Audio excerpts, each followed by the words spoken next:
In this third video here, the main progression is that the pause in the bottom of the position of the push-up is taken away. And one of the things that does, it increases the so-called stretch-shortening cycle effect. Next, if you try it, you would feel that the eccentric forces seem higher, even though I drop down to the same level, basically at the same velocity. We're going to do a couple of different variations. The first is then denoted as an M, lowering a medium tempo, 0 with no pause, and then an X for maximal acceleration on the way up, and then a 0 coming down again. So M0, X0.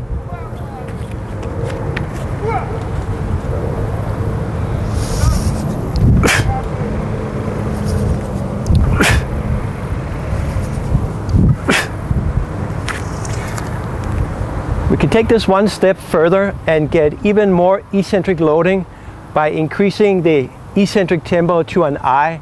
So now I really try to drop down the I, 0 pause, 0, and then maximally accelerate up, X, and 0 going into the next rep again.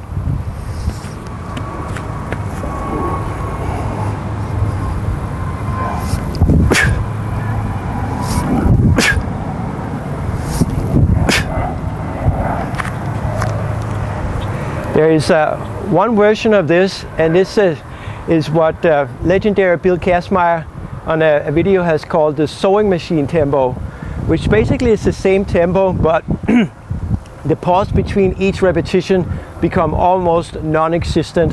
So the sewing machine tempo look like this.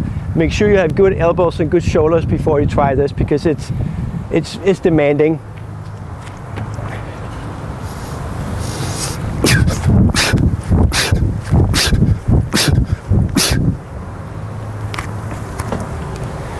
The very last thing that I would like to talk about on this video here and this progression is the X.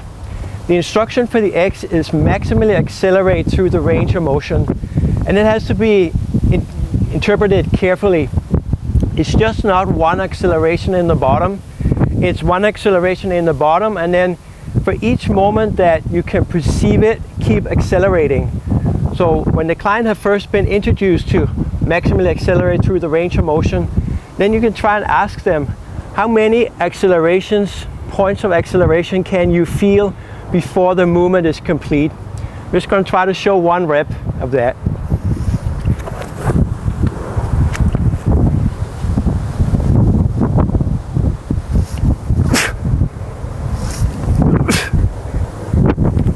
I don't think you could see any difference, but the client would be able to feel a subtle difference of increased muscle activation and increased speed.